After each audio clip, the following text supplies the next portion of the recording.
Now here we go. I should be hearing my voice across the airwaves. I'm going to eagerly make myself very quiet because for the very reasons why I have in fact shifted this back. Hello everyone. It's episode 189 of Rail Natter. What the heck else has been happening? Question mark, exclamation mark, brackets, it's a news exclamation mark. Yes, it's a news episode because so much has happened since the last, ignore last week, since the previous live episode, which was a long while back, because I did a whole bunch of pre-records for my, for the first half of my pat leave, or my parental leave, rather. We're going to get cracking, really, but before we get cracking, we're going to talk about, how am I coming through, by the way? Nice and clear. Good, lovely. Before we do any more, we're going to talk about the COVID stats, the latest numbers coming through in terms of travel statistics, travel recovery. Where are we at? Well, firstly, the annoying thing is you can see the lack of cycling data. It's now been moved, which is aggravating. Yes. Also, do tell me, actually, I'll tell you what, while we're here, let's do one of these poll things. Oh, I don't know how to do that now. It's here. Start a poll. There we are. New 8 p.m. slot. Good question mark. There we are. Start poll. We'll see who does and does not like the poll. Fine. So, yeah, firstly you see the cycling. Other than that, this is the 28-day rolling average. You can see that the rail is sort of reaching 100%, then dipping, then climbing. It's just dipping and going up and down. There's so much going on the rail network at the moment that you'd fully expect this. And indeed, if we zoom in, let's just zoom in to 2023, I think the most interesting thing is actually the bus, that sort of bus. You can see there's an obvious macro kind of large-scale wave going through there that's quite interesting. Does it have an impact on rail? It's hard to tell because rail is much more bumpy and seems... Anyway, there's rail in blue. The colours are horrible. I need to really think about the colours on this. But anyway, fine. What I've done is I've actually gone, right, take cars just bouncing around at 100% of pre-COVID levels and spiking up to, 110%, fine, whatever, table stakes. Cycling's gone. So we've kind of got, in terms of public transport, I could add in TfL stuff, but I'm not going to. I could also take out the Elizabeth line, Crossrail out of here, because they've published the stats with Crossrail taken out. But I'm not going to do that because I can do that. The trouble is what would be nice is to have all of the talks broken down. But they won't do that because, commercially sensitive or whatever. It's just... frustrating anyway, because it'd be really nice to dig into that data and get an understanding of which train operators are really struggling and which ones are doing very well. What I've done here is, this is again a bit visually messy, but what I've done is overlay 2022 and 2023 because I wanted to look at that bus wavelength. And my eyes can see this, is that there is a trend. You can see the trend after Christmas. You can sort of see both years there's a bit of a climbing trend. And then there is a bit of a drop through summer with people travelling less for work. And then you're kind of seeing this last year you saw the drop off towards Christmas again with various forms of disruption. But also this bus, you can see this macro trend of the bus dropping in summer is also quite interesting because bus is obviously very, very much used for people going to work. Anyway, that's quite interesting overlaying those two. Anyway. Only remains really having to look at that. And I had a little flick through the COVID statistics. Ridership is broadly at 100%. If you take if you take Crossrail out, it's around 80%. That makes sense given the service provision is shocking on several franchises. Breakdown by train operating companies or other by franchises. Yeah, that would be. I mean, it'd be a great next step, wouldn't it? To see that breakdown. Anyway. We've got a lot to get to through tonight, so I'm going to get cracking. Everyone, welcome to tonight's Rail Natter.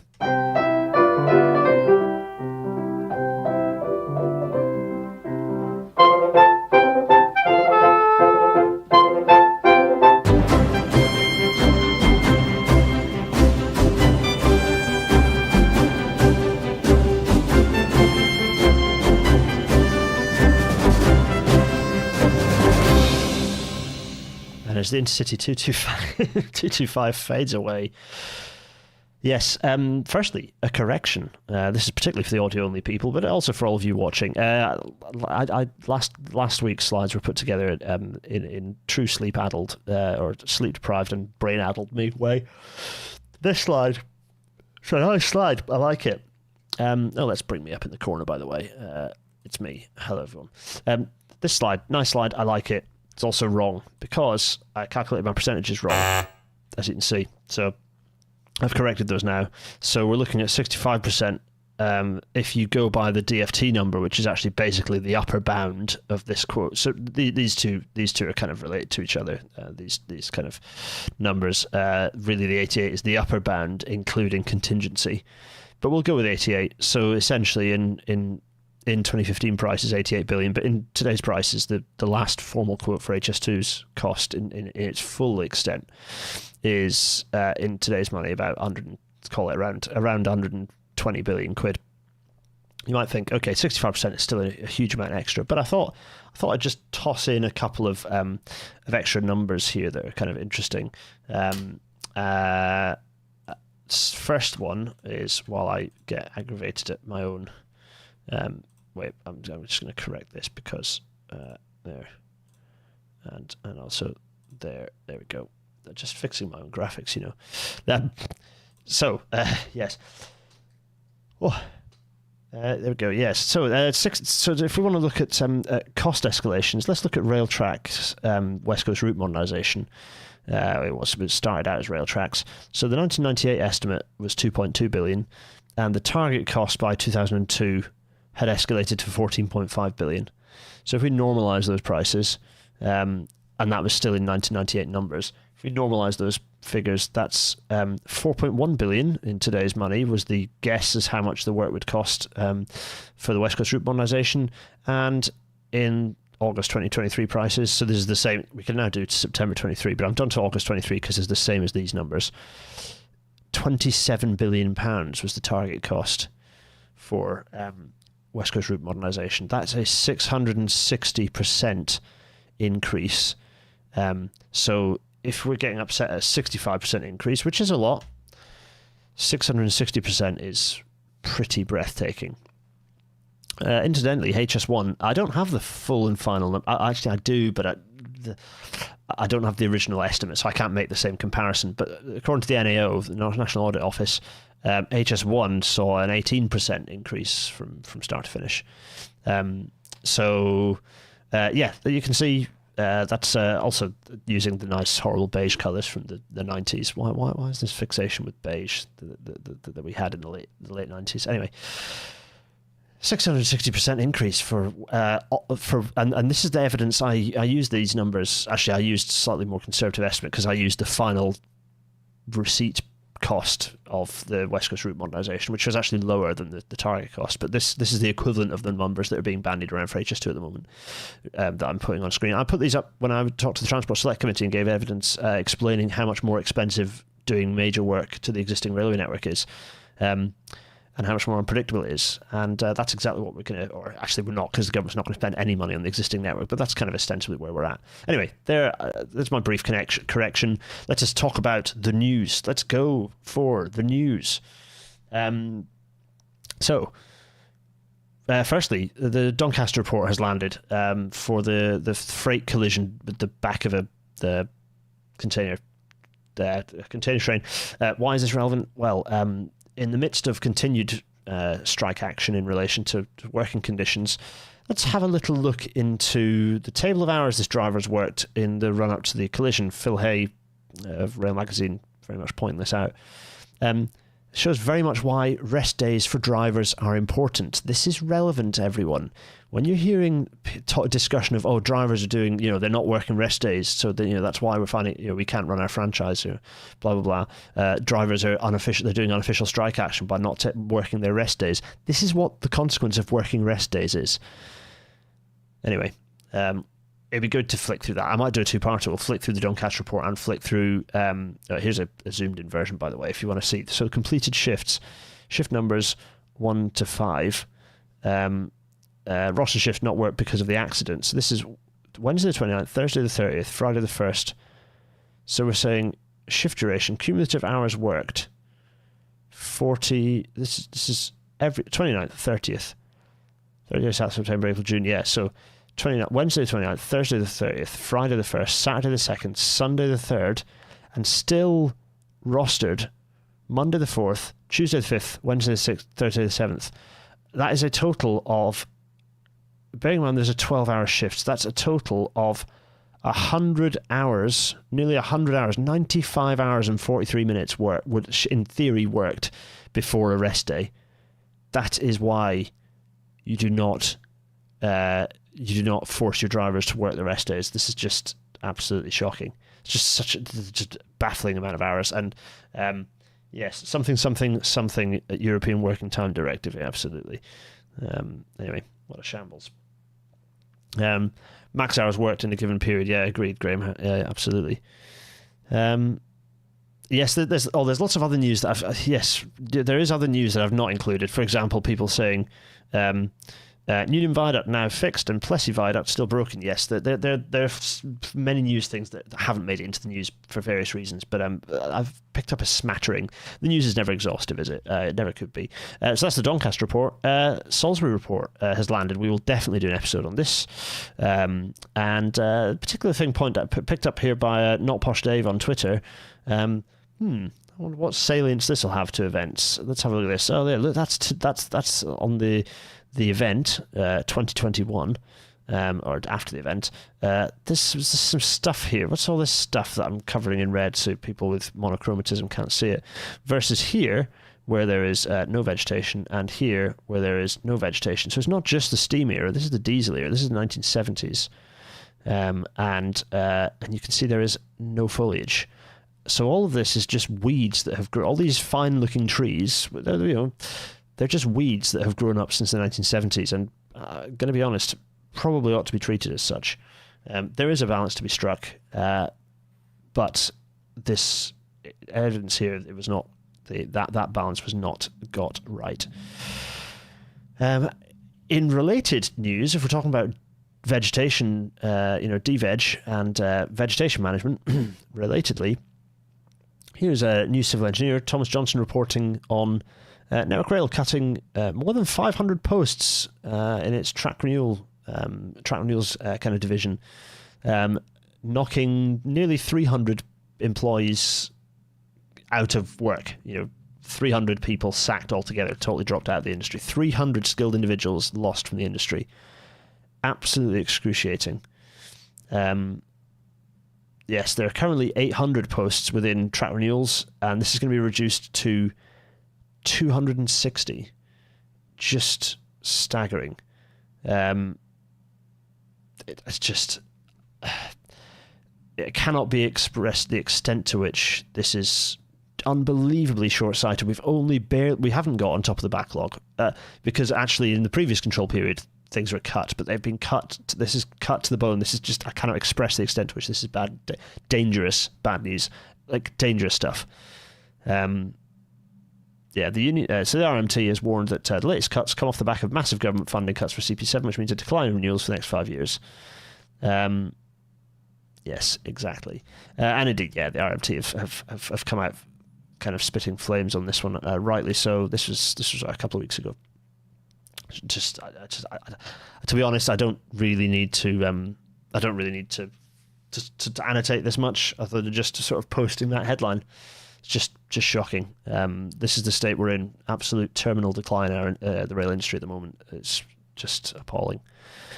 In related stuff, the RSSB and Network Rail. It's funny, this article is framed, railway-technology.com, framing this press release as a good news story.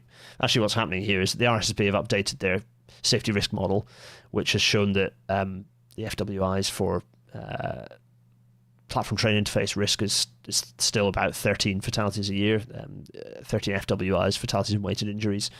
And that's basically half of the total passenger fatality risk on the mainland railway network. Everything else is much smaller parts, but half of risk on the railway is PTI risk.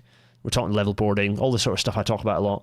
PTI risk remains very high, and the industry does : nothing, because what this story says is they've updated their assessment tool to help assess that risk. It's like, no, you don't need to assess the risk. What you need to do is have a rolling program of platform upgrades, and you need to get rid of all high-floored trains so that you no longer have a gap between the platform and the train.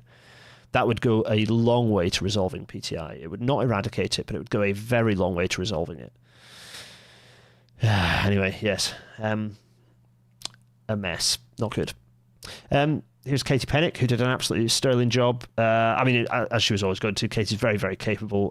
Katie did an absolutely sterling job in front of the Transport Select Committee, discussing, kind of giving a pretty scathing review of the impact assessments that have been published by train operators about ticket office closures. This is still looming large above us. This is not a story that's gone away, and we absolutely need to be paying attention to it. But yeah, if you don't already follow Katie, it's a strange situation where Katie posted some of these videos and just received an enormous amount of misogynistic abuse targeted at her.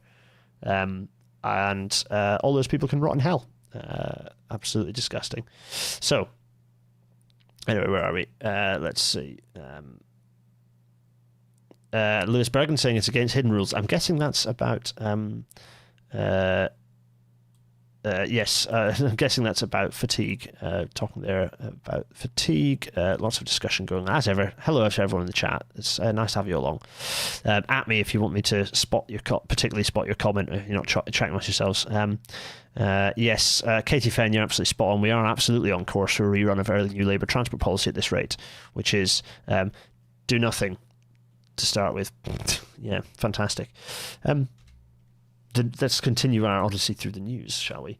In terms of other stuff landing, deprivation data has landed. This is some very interesting data that's really useful for us as people who care and advocate for public transport, better transport overall.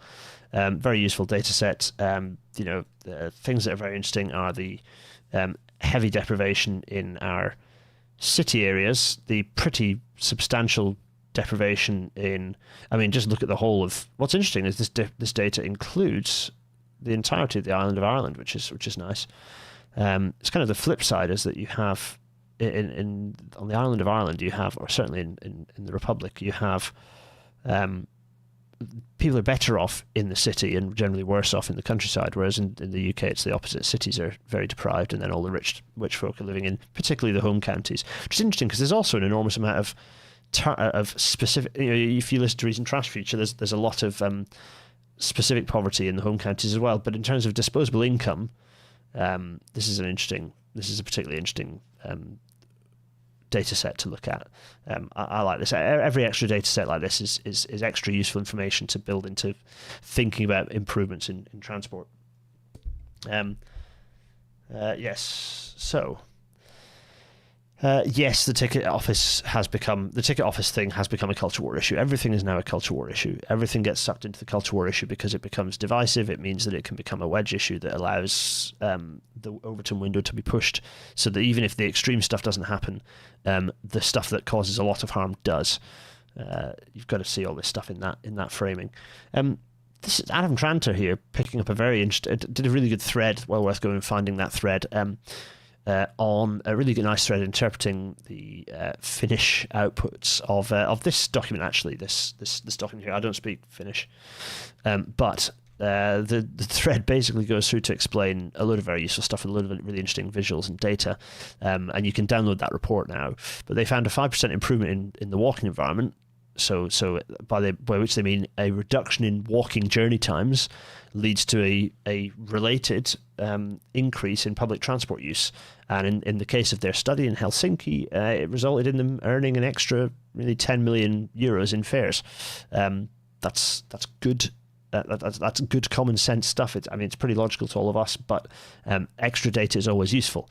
So this is a very useful thing to kind of make the obvious case that and this document, you can download it. You can not read it because it's in Finnish. It'd be nice if there's an English version out there, or if anyone Finnish is watching, it'd be nice to interpret it. Absolutely.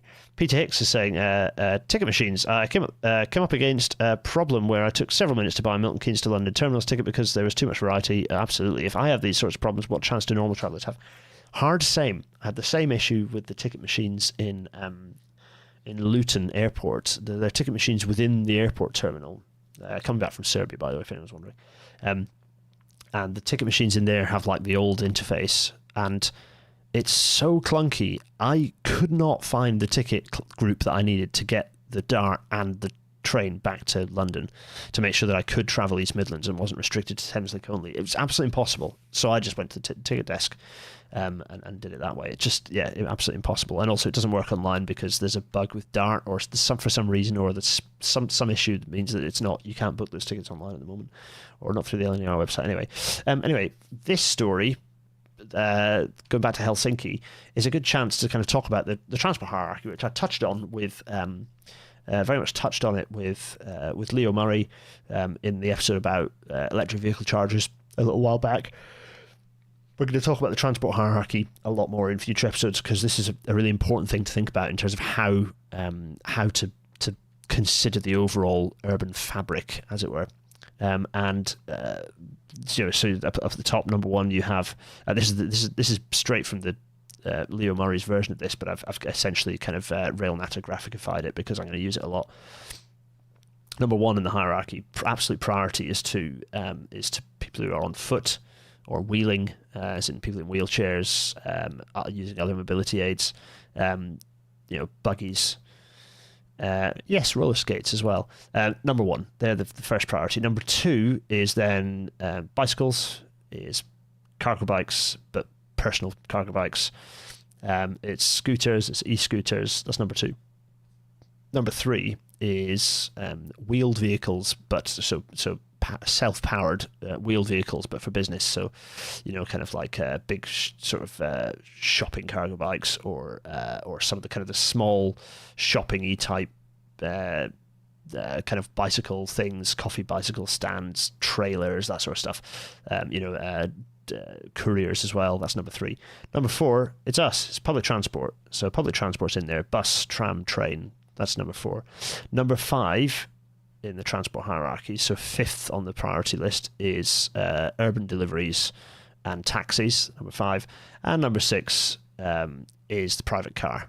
That's the order. And I'll explain how that actually manifests. I'll actually explain how that manifests itself in a future episode where we talk about the transport hierarchy and what it materially means, and how I don't think I've seen. There are just so few transport plans that actually follow this hierarchy to kind of its intent. Really important thing to kind of understand. Lots of people talk about how they've screwed up their ticket purchases. Yes, the no peak trial is also happening in Scotland at the moment. That's not in the news because we talked about it a bit with Alex a few episodes ago. But yeah, for sure, it was. We're all going to be paying very close attention to that. I'm looking forward to lots of data being issued with it. Right, so cars. So we know from this that cars are bad. Cars continue to have a purpose and exist, but we're talking about the majority of cases here, which is mostly in urban areas. This is a really nice bit of visualization here from Cycling Professor on the Urban Cycling Institute on the Twitter. Bicycle parking is not a problem. It's a fundamental part of the solution. No fuel in the world will change this basic laws of physics. How many citizens do you want to cater for in your public space? Basically, Cycling Professor here making a point about you have in the space for about 70 cars, you have space for about 1,000 bicycles. This is we just should not be dedicating space for vehicles to park in the centre of our cities.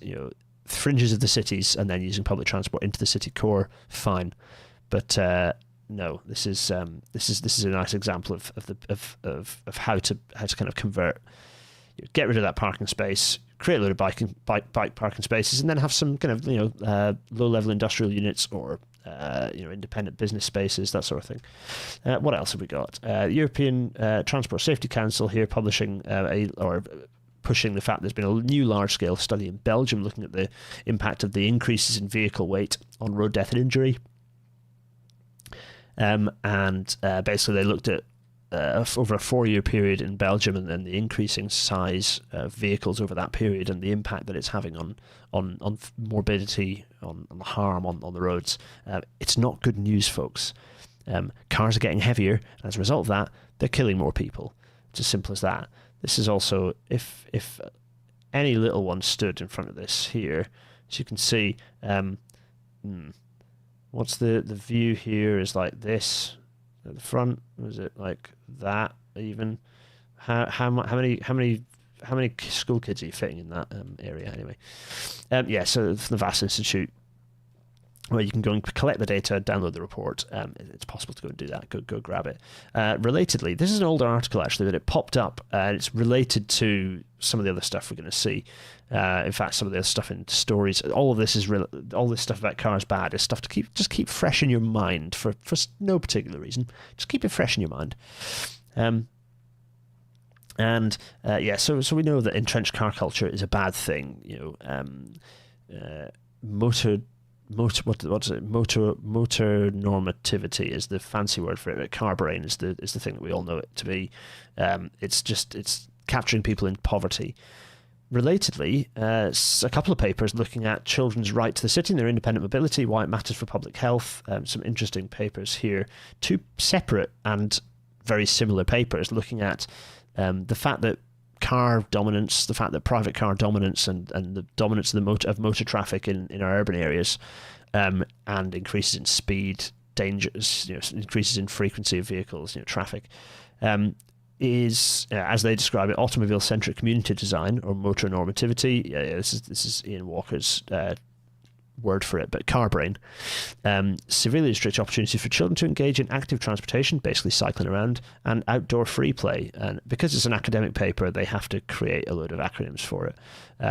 OFP for outdoors free play. Basically, the fact that kids can't play, even as I did when I was a kid, I was playing in the street a lot because you can, it's fine, as quite a young one as well. Because they can't do that, it's a severe impact on their on their health, on their physical and mental health. And indeed, this paper here, I don't know why I've framed this quite like this, because this is the important bit. Our thesis, so this is this paper here, our thesis is that a primary cause of the rise in mental disorders is a decline over decades in opportunities for children and teens to play, roam, and engage in other activities independent of direct oversight and control by adults. It's a pretty punchy thesis. But it's pointing out that this fixation with car dependence and creating our public spaces to be focused around the car is actually, it's interesting. It's a bit of a boomer attitude, except it is the boomers are the ones who want to drive everywhere. It's kind of an often refrain of the boomers: "Oh, the kids aren't playing outside anymore." Well, yeah, it's because you want to drive everywhere, boomer. Anyway, some fun intergenerational conflict there for everyone to enjoy. Anyway, the whole point of this is that it's several papers coming out at once, kind of coming to these conclusions, which is quite interesting. Related to the story a couple of slides ago is the fact that because we're selling more and more SUVs, much bigger cars, the average new conventional engine car today emits more carbon emissions than its equivalent in 2013. So the average new ICE car emits more carbon emissions than its equivalent in 2013, despite engines ostensibly getting cleaner. Because vehicles are getting bigger, those emissions are going up. What's funny is the average car's emissions are going up because the benefits of EVs are being wiped out by, the benefits of lower zero emissions vehicles are being wiped out by these larger SUVs. We know that. We've gone through these stories before. Intergenerational, indeed. Intergenerational is quite a good word, Raphael, yeah. All right, let's watch a little video. Our politicians and media are blinded by the words 2050 and net zero. It's not when we reach zero that's important, it's the path we take that matters. That's why the IPCC called for ambitious near-term cuts to buy time to decarbonise. Although better than many nations, the UK is not doing nearly enough. There are too many promises for tomorrow instead of action today. Even if we hit net zero in 2050, we'll emit far too much CO2. Following IPCC advice means rapid change now. Yes, that means taxpayer investment, but the savings will exceed the costs.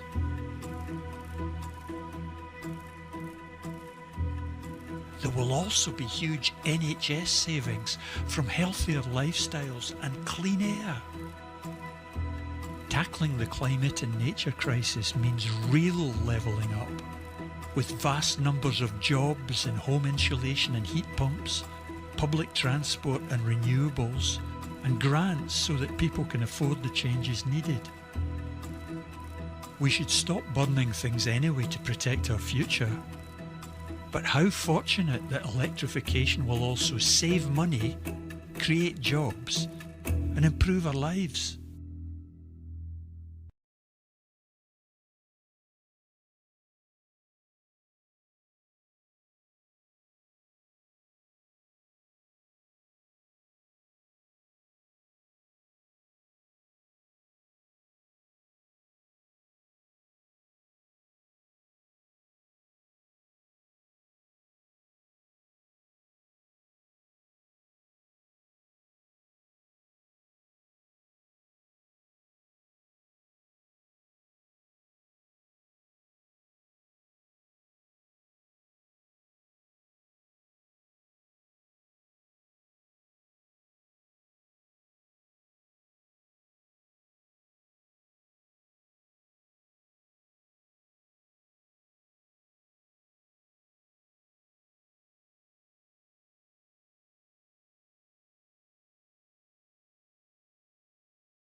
Oh, I've been on mute since the end of the video. Yeah, that would do it.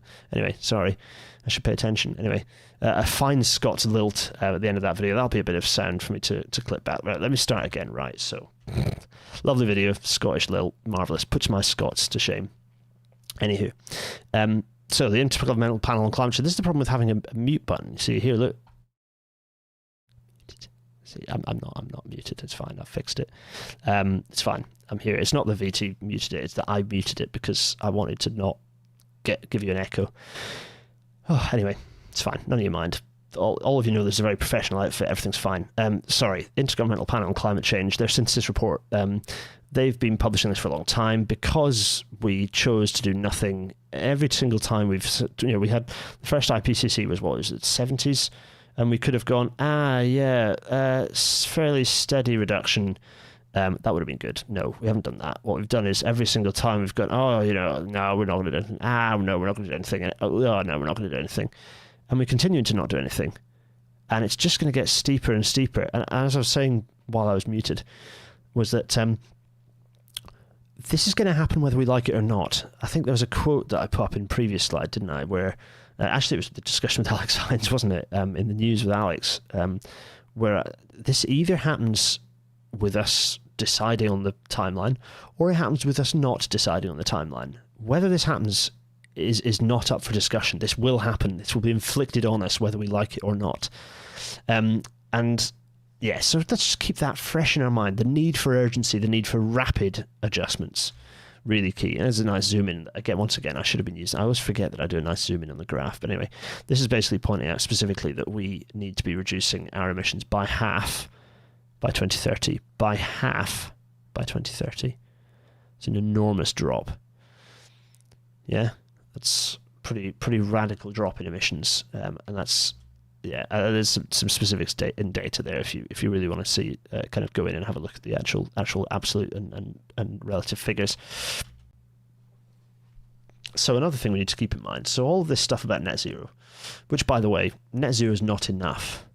Net zero is it's a target. Really, we should be aiming for absolute zero by 2050, and ideally we'd be aiming for absolute zero a bit earlier than that. The sooner we do it, the better. That's the key thing. I cannot communicate enough. That's the key thing. The audio only, the podcast listeners, I edit it now. I go in and I fix all my mess ups, because in audio only, things that are too loud as well, I can see the trace and I fix it all. Hello everyone in audio only format. I try and treat you with a bit more respect nowadays than I used to. Right, so there's an interesting paper here, Oliver Gedden pointing out this interesting paper here by coming out of Manchester. I don't know why I'm not drawing on my Wacom. Here we are. Coming out of Manchester, Messrs. Patterson, Wilshire and Tobin here from the Department of Politics, talking about the rise of anti-net zero populism in the UK, comparing rhetorical strategies for climate policy dismantling. Basically, it's a load of fash who are focusing on this stuff. Keep this in your mind as well. Now, why might it be a good idea to keep this stuff fresh in your mind? Ah, yes, that's right. Because we have to talk about the only disadvantage of my lovely big microphone is that it is in the way of the old.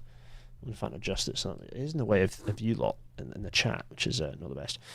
Hello. Yeah, I need to get used to having an eye on the mixer so I can see when there's no sound coming through. I'm so sorry. How embarrassing. Well, it's standard, isn't it?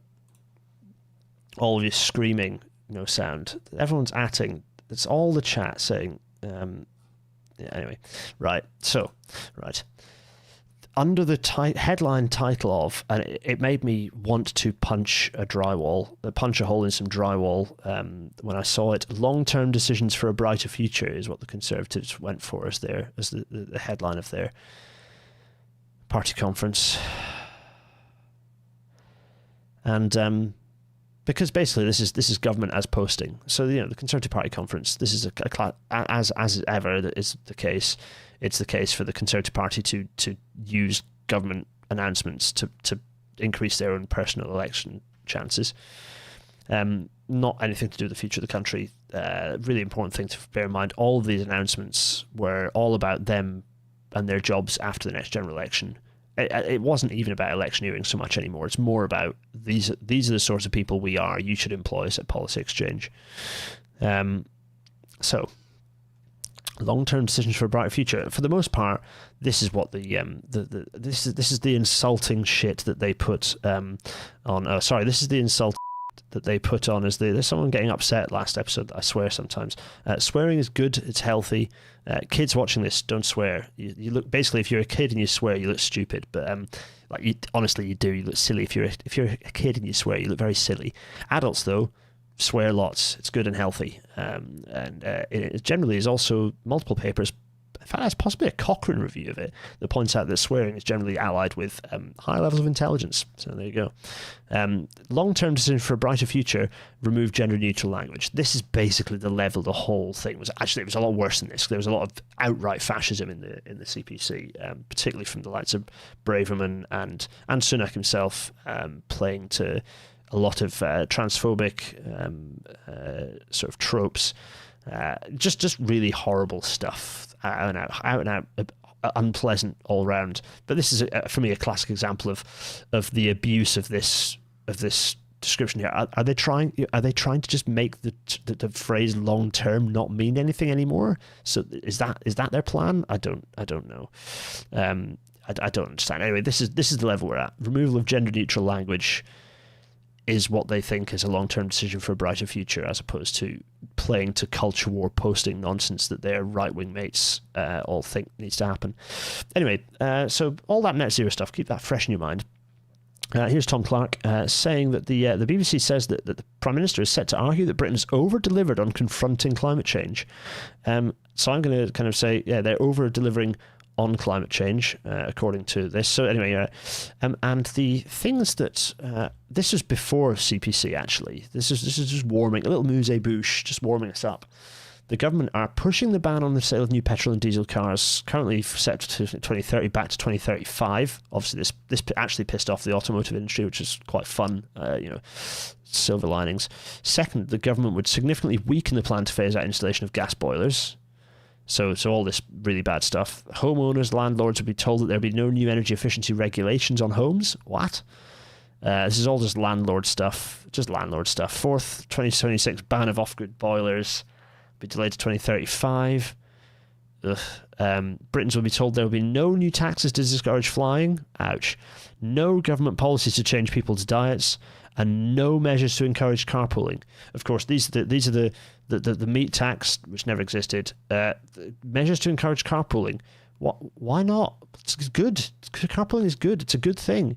Obviously, the discouraged flying, we know about that. Sunak and Harper are both keen flyers personally, as was Shaps. They don't care. They're absolutely beholden to the aviation industry. An aviation industry which, if you remember from a couple of episodes ago, is bad for the UK economy. Like it's bad for the UK economy. Yes, Sunak ruling out what he sees as burdensome recycling schemes. This is just culture war stuff. It's all culture war stuff. Don't try and read into any more than they are playing culture war games. So Simon Evans, Dr. Simon Evans here, as ever, over at Carbon Brief, doing some stuff. I keep seeing, this says rollbacks, and I keep seeing the word bollocks whenever I look at this word, which is nice. It's got the right letters in the right places, hasn't it? Just about. So this is just looking at what, let's zoom in on the graph, because I remember I did do this time. UK climate policies reported the risk of bollocks could put targets out of reach. Yes, that is what that says. The UK it says rollbacks, by the way, audio only people. Rollbacks, similar. Yes, Ina is absolutely is pointing out that it's not surprising that the automotive industry is hates this stuff. It means that the companies which do sort of realise they need to change, because they kind of have worked that out. They know that they know which way the wind is blowing. Don't have the guarantee that their competition will be forced to make the same, to endure the same costs. Absolutely, yeah, for sure. So. The UK government's 2023 net zero strategy weakened our position from the 2021 version. So the red here is the 2023 version compared to the 2021 one, and the 2021 one is already worse. I think sorry, I'm misreading this. Thin blue line 2021, thicker blue line 2023, the net zero strategy. And then the red is Sunak's recent announcements, and it's basically saying those announcements put the 2050 achievement out of reach. It can't be achieved. It's just not possible. So yeah, Sunak has basically just killed 2050, which is funny because it's legally binding. It's a legally binding. He can't do that because the Climate Change Act 2008 binds him to achieve the 2050 deadline. So, interesting. Expect judicial reviews. Yeah, the thin blue line. Let's not. Martha, behave. Right. And it allows Tories like Graham Stewart MP to come out with baffling, absolutely baffling like this, which is the approval of the Rosebank. By the way, the North Sea Transition Authority, which is an ironic name, they've granted development and production consent for the Rosebank field northwest of Shetland, big oil field. And yes, Graham Stewart MP here tweeted this. Rosebank's approval is a crucial step in reducing emissions from the North Sea and is part of our realistic plan to reach net zero, generating tens of billions in taxes, supporting 200,000 jobs, safeguarding UK energy security and growing our economy. Second tweet in thread, UK oil and gas production will only be made greener if there are new licenses and new investments. What the is he talking about? I mean, what? Graham Stewart, what are you on about? I'm fascinated to know what mental gymnastics you've engaged to actually achieve this, or rather what you've let your SPAD come up with. This is just, I mean, obviously it's transparent nonsense. It's just baffling. Anyway, let's talk about Mark Harper lying to everyone again. The number one lie from Mark Harper in today's... you remember quite a number of episodes ago when Harper started and was quizzed by the TSC, and I said he's the most dangerous transport Secretary for Transport the UK has had in a very, very long time. Well, he's pretty much proving it as going through this. So this is, again, a little amuse-bouche ahead of CPC. Here he is writing his letter saying that the government doesn't have the legal power to stop the ULEZ expansion. They do. That the decision was made by Labour Mayor Sadiq Khan, supported by Labour leader Sir Keir Starmer. He does a lot of this. The reason he's being allowed into this area is because he's a lickspittle and basically just absolutely says what he's says everything he can to kind of get close to Sunak and Hunt. It's pretty tragic, to be honest. We're supporting a plan to ensure future such schemes can't be introduced while ignoring local councillors. So here we go. This is we're never going to let a new list happen again, whereas actually clean air zones are an absolutely critical component in stopping children from dying of various horrible air pollution related diseases. So yeah, screw you, man. Anyway, he wrote this letter and all of it's lies. It's all gibberish because this is just I'm not going to read it out. It's just he wrote a letter. It's full of gibberish. ULEZ is a Boris Johnson policy anyway. Expansion, its expansion hits very few people. Like, it's not a lot of cars fall under ULEZ anyway, so it's just not a big deal. Like, it's a pretty undramatic change. People get paid we're paying too many people to actually scrap their cars anyway. The scrappage scheme is too generous for high earning people with expensive cars, so, whatever. So, but anyway, by this point, all these amuse-bouches are making it pretty clear what the direction of travel was in advance of CPC. Here's Sunak going off on one about 20 mile an hour speed limits in Wales, which we'll talk about in a bit. Sunak says imposing a blanket 20 mile an hour speed limit is not right. Interviewer points out that it's not blanket. Sunak ignores him and repeats it. I am very bad at answering questions. Yes, you are. Anyway, we were talking about airheaded Conservative MPs. Well, let's go with Neil O'Brien on Twitter here. Neil O'Brien MP. The poor people don't drive narrative is such a London bubble thing. The pink areas on this map are where people use public transport more than driving. For the benefit of audio-only listeners, this is a map of England and Wales. On this map, everything's blue except London-ish, within the M25-ish. And now I wonder why. So, Neil, as thousands of people pointed out to him, I wonder why that is, Neil.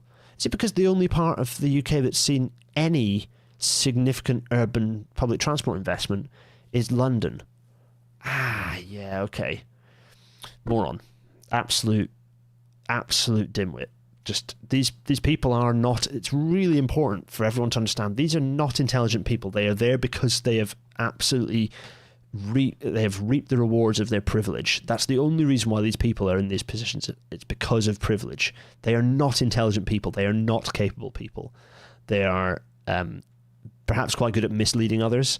They're good at surrounding themselves in people who say yes to them and get them where they need to be, but they are not intelligent people. Anyway. Here we are. So, related to all this, Sunak there's the Guardian, Sunak expected to limit powers of councils in England to curb car use. So, of course, this is the stopping councils doing 20-mile-an-hour speed limits, stopping them from being able to levy fines from traffic cameras. All of this stuff is obviously bad because councils already don't have enough power. So, this is, among other things, yet another massive collection of a kind of scooping up of and centralisation of powers into number 10. It's a massive undoing of devolution. Just, yeah. And then the big news started to ooze out. We all know what happened here. The big news started to ooze out. Is Jen Williams. I interrupt my largely passive holiday activities to say they are really actually doing this. Yes, they are doing it, Jen. We'll have to have Jen on to talk about this because it's been interesting to see what the sounds were like across the north from elected officials across the north, and what Jen's summary of it all is once the dust is somewhat settled. Anyway, big news starting to ooze out. Here's Jeremy Hunt looking baffled while he tries to make up numbers about costing 10 times more to build high-speed rail here than in France, which is, as I've described, not true. And he can't reveal whether HS2 will be axed. He knew. Sunak knew at this point because he recorded his video cancelling HS2 in Downing Street in the same shirt, in the same lighting as he recorded another video that went out like 2 weeks ago. So this was, they knew this so much more in advance. We're straight talking people in the north. It's a yes or a no. Are you scrapping the HS2 line between Birmingham and Manchester? Now, like I said, I'm not speculating on future things. We've got spades in the ground right now and we're getting on. But what people also want to know... government is always making sure that we get value for money out of everything we do, but that's just a statement of the obvious, right? But I think what people also should know, because I know there's a lot of focus on this one thing, but actually, what are the journeys that people use most in Greater Manchester or across the north? It's in their cars right now, getting to work, taking their kids to school, making sure that the roads are free of potholes. That's probably priority number one that people raise with me. We're not talking about potholes. The main story right now across the country is people want to know about the future of HS2, and still now you can't give me a yes or a no, and you're the man in control. You have the keys. You can tell us now if that's happening. But Anna, my point to you is the vast majority of the journeys that people make are in their cars, making sure that we make sure our roads are well maintained. But we're talking about trains. We're not talking about cars. I've remembered to unmute myself. Yes, everyone drive, because everyone drives, you see. That's why we're having to cancel train projects. Rishi Sunak, my word. Anyway, that was Anna Cookson taking Sunak to task. Oh, just hateful. Anyway, yes, so here's Jim Pickard from the FT. Rishi Sunak will seek to deflect criticism of his plan to axe the northern leg of HS2 by using his speech to the Conservative conference in Manchester next week to woo drivers with a new plan for motorists. So it's like, plan for motorists, inspirational. We'll park that for a minute because we need to enjoy how few people watched Mark Harper's speech.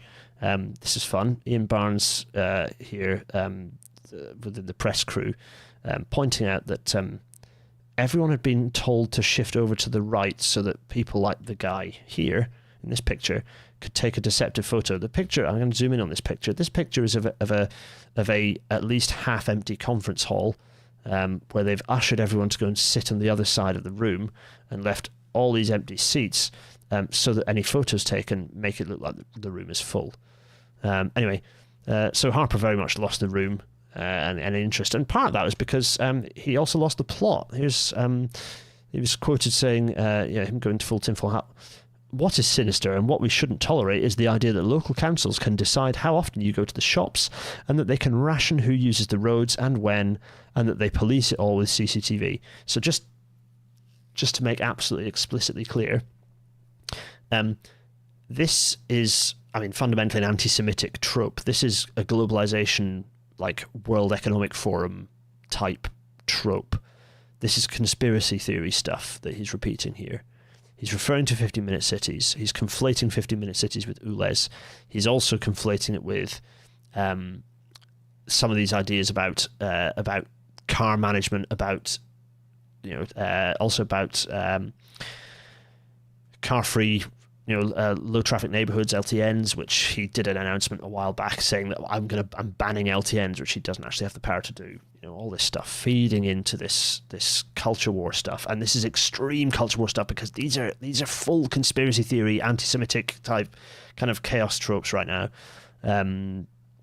Free Palestine, by the way, while I'm on the subject, just going to put some balance into my discussion of this. Anyway, in case for all the people listening here who are like going, he's saying he's talking about Judaism and so, no, I'm not. This is a trope. This is an anti-Semitic trope. This is classic anti-Semitic trope stuff, which plays into the kind of the big globalization sort of. There's a cabal that rule the world. 50-minute cities, all that stuff is all a really nasty sort of Jews rule the world type trope. That's really, really dark that's being quoted in the government's party conference. It's really, really messy, really, really horrible. Anyway, all good fun stuff because the plan for drivers came out. Here wasn't it a plan for motorists? Anyway, they've called it the plan for drivers. Here is smoother journeys, easier parking, stop unfair enforcement. For the 5, they've got 5 on this. There's like 30 bullet points. Tackling considered driving, number 4. Number 5, help switch to zero emission cars. 1, 2, 3, 4, 5. So this I run out of steam with this bit because here is the plan for drivers. It's a really also it's like, who designed this? It's so miserable. It's such a miserably boring document that they've created as well. Look at it. Anyway, government launches plan to put drivers back in the driving seat. New 30-point plan to support people's freedom to use their cars and curb overzealous enforcement measures. Oh my goodness, it's just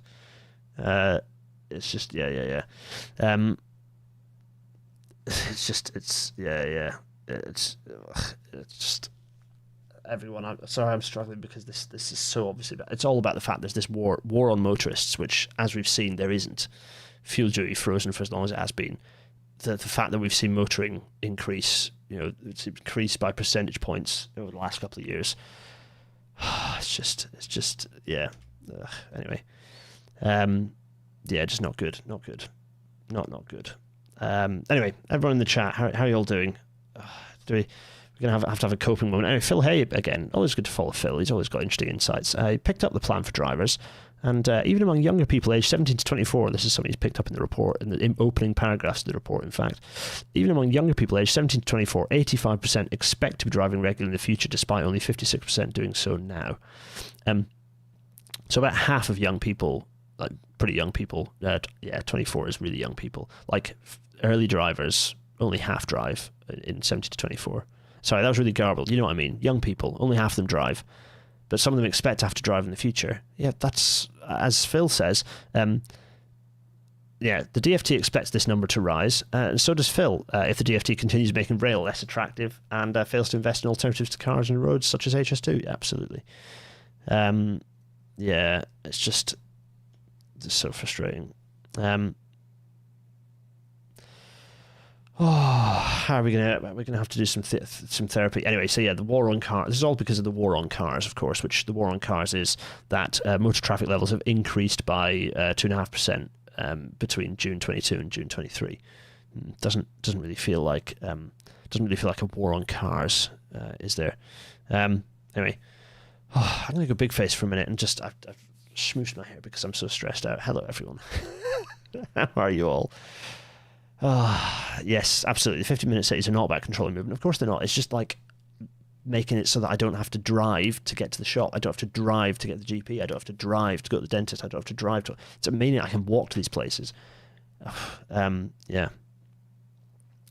Anyway, it's all about forcing the kids into cars. Absolutely. Anyway, Gareth here saying was in Malahide in Ireland last week, and they've turned their main street into a pedestrianised area. All pubs, cafes set up outside, seating, flower pots everywhere. It was lovely. It was beautiful, marvellous.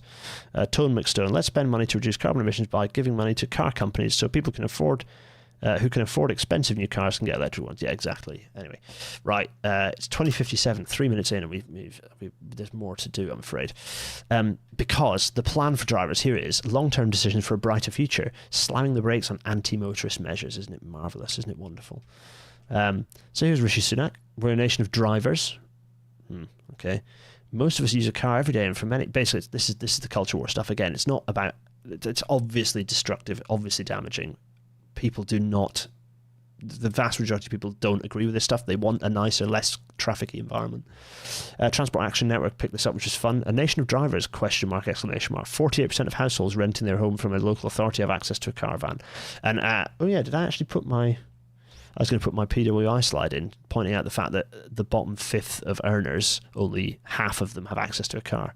So, it's simply not true that we're a nation of drivers. The decisions, as we talked about car dependence, that Guardian article, it has made us worse off as a country, and it's individually made us worse off as well. And then again, a reminder of who this is for, right? This is who it's for. Here's Harry Cole, Boris Johnson's mate, who Rishi Sunak pissed off and is now trying to make friends with again. If you remember, there was the anti-HS2 story was used as a dig against Sunak. Now here's Sunak and Harry Cole having a smiley face photo with each other, and it's all about Sunak stopping LTN rollout chaos in Win for Sun's Give Us a Break campaign. So obviously the Sun is a disgusting, hateful rag, and this is all about Sunak appealing to them for his own future, policy exchange future with Gilligan, etc., or columnist opportunities, or just to be let free to go back to California and earn his millions. This is all about the long-term plan means smoother journey, stopping unfair enforcement, easier parking, crack down on inconsiderate driving. It will not mean smoother driving, smoother journeys, folks. It ain't happening. Who's it for? It's for the right-wing ghouls who that paper earlier identified. This is all about culture war stuff. It's all about killing net zero. It's all about the Murdoch press pushing us in that direction hard, because they are representing the automotive industry, fossil fuel industry. With Murdoch, it's particularly... This isn't conspiratorial. He's absolutely beholden to the big coal burners. Australia produces the coal that the rest of the world burns. So it's particularly personal for Rupert Murdoch and his media empire that they are continued to allowed to extract coal to burn. So it's like a very immediate and personal impact on him, and there's a reason why he fights hard for it. Anyway, this is a good quote. This is the Sun. I'm going to quote the Sun. I don't do this very often, but someone shared the screenshot on Twitter, so I don't have to actually open the website. I'd have their website absolutely blacklisted. The Sun says Rishi Sunak must bite the bullet and derail woke HS2. Stunned pause. Billions could be saved by investing in more immediate issues.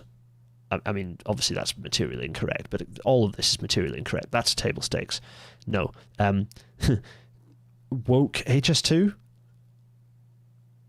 Well, I mean, I guess it is is it? I mean, is it woke? No, woke means aware of social injustices, particularly in relation to black Americans and them understanding the injustices that they face. It's an African American. It's a Black American term, woke. You all know that because I think I've defined it with you before. Woke HS2. Wow. Anyway, so HS2 goes down and we get Network North. No, not this one. No, we get Network North. And yes, the pixels here on the Network North thing are because whoever created this report, and it will have been someone pretty amateurish and probably no one in the actual DFT. And if they were in the DFT, this is the sort of thing that you leak or that you move jobs for. Don't do this. This puts me in mind of the TF episode where we talk about the failings of liberal institutions. Don't do this stuff when you know it's obviously bad. Anyway, the pixels are because they don't know how to output a PDF without rastering all the images. Horrible. Anyway, Network North. Transforming British transport. Yeah, transforming it for the worse. Correct. And already, within days of them creating this report, they already had to send out several correction slips, which is quite funny. Very good. So, Rishi Sunak. HS2, also, they had to release it as a command paper because that's how they were doing the HS2 killing off. They worked out some way of just about holding to some level of parliamentary scrutiny. So Rishi Sunak announced it, and we all know this. HS2 out, Network North in. HS2 cost too much, took too long, didn't deliver what the British people need. I mean, again, table stakes, we all know that's rubbish. I don't need to go through why. Anyone who's watching this who is curious as to why that is, go back and watch past episodes of Real Natter where we explain. Network North will be a different story. Hundreds of transport projects. I mean, again, we've explained all this in the previous Q&A session. As you can see, it's all just stuff. It's all stuff. It's just absolute shambles and most. What's interesting is that Burnham then picked this up. Is this a plan for the North to take over the entire country, or a plan to spend the money we were promised everywhere else? Because yes, there's an awful lot of stuff that is not the North here, including like a lot of stuff that's in Tory heartland areas. Fine. Burnham's picked up the problem. Anyway, we've done all this, haven't we? We've done all this in episode 187, so we don't need to run over it again. But so that was the around part. Now we're into the finding out part, because immediately Skanska, big contractor, earmarks redundancies. Arcadis, my former employer, looking at relocating staff to other projects. This has been happening already, by the way. Multinational companies across the board, including my future employer, lots of others, moving staff to other countries to work on other infrastructure projects. Yeah. Just bleeding skills straight out of the country. This is what happens. This is the consequence. Jim Pickard again from the FT, because you know what? Labour obviously have to concede the victory. They can't take a win. They have to screw it up. And they managed to screw up, which was they are no longer committing to HS2. They are no longer publicly committing to HS2. Starmer has said, well, we can't promise anything because we don't know what the government's made such a mess of it. No, you're missing. You do commit to it. There's no political advantage to not committing to it. It needs to be built. Therefore, you commit to it. It's not rocket science. Just baffling stance for Labour to take. I'm hopefully going to be getting a guest on soon who will be interesting to see what he says in response to this and Labour's position. But anyway, let's think about that in the future. For now, tease. For now, let's just despair at that from Labour.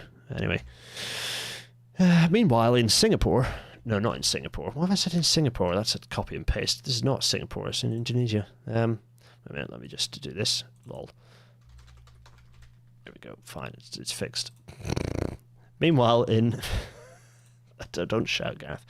Meanwhile in Indonesia. Yeah, because yet another country has added high-speed rail to its roster as just a normal thing that countries have in the 21st century. Yes. Just standard stuff. Southeast Asia's first high-speed railway. Largely Southeast Asia. I suppose that would count that as Southeast Asia rather than East Asia. Anyway, largely funded by China. Yes, it's part of Belt and Road, but it's another high-speed line. Look at it, another high-speed line. Looks nice, doesn't it? Fancy. Looks very lovely. Marvelous. Anyway, so of course, what Sunak has done is cancelled something and has announced nothing.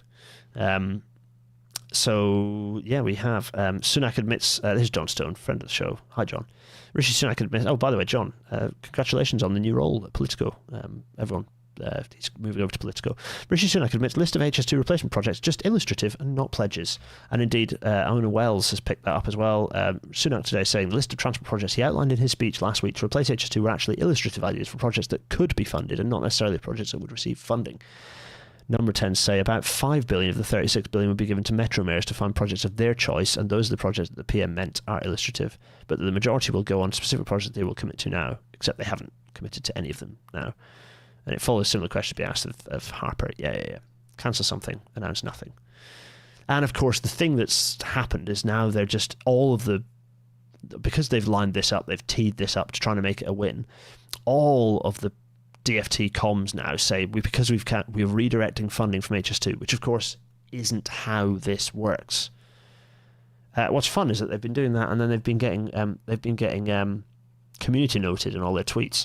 There is no HS2 pot of money to redirect. The HS2 funding would have been borrowed money for the line, borrowed from 2029 for capital expenditure to build various HS2 components against the future returns from the high-speed line. I mean, actually, against the future returns of the high-speed line is not right. It's actually against the future returns of the economic benefits of the line and everything else happening. It's against the future economic prosperity of the country. It's not just against future returns from the high-speed line. That's not quite how it works. But anyway, this is not how it works. DFT again. Person running the Twitter account. They follow me still. The DFT, funnily enough. Just refuse to post this stuff. Anyway, or put alt text in that says something different. That's another thing. It's a good way to do dissent is to do the alt text, because the fash don't never read the alt text.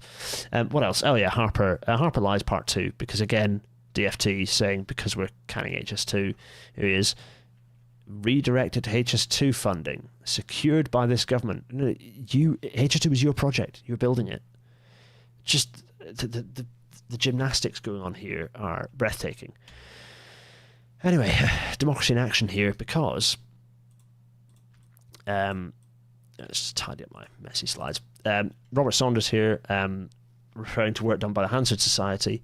Parliament spent over 1,300 hours on legislation and scrutiny for HS2. Parliament played no role in the decision to scrap it, which was announced unilaterally by the Prime Minister at party conference. So what does this mean for Parliament? That's a euphemism for saying this was hugely undemocratic, because good God it was. 1,300 hours of scrutiny. HS2 is the most scrutinised railway project in our planet's history. In the history of railways, it's the most scrutinised project. It's the most scrutinised project, bar none. I dare say, certainly in terms of infrastructure, it's the most scrutinised infrastructure project in the world's history. And yet the decision to cancel it was made unilaterally by a desperate and incompetent Prime Minister. It's a good little blog, actually. Matthew England and Dr. Ruth Fox here kind of saying, the Prime Minister's decision to cancel the next stage of HS2 has given rise to criticism that once again the government has ridden roughshod over Parliament. Yes. So what now happens to legislation? So there's a good discussion of what this means for legislation.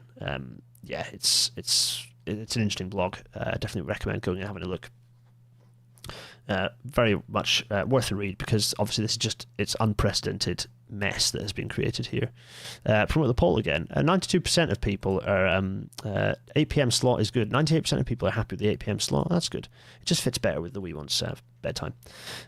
Hello, by the way, to my mother-in-law if you're watching this. Hello. It's nice to see you early in the week. Fan of the show, everyone.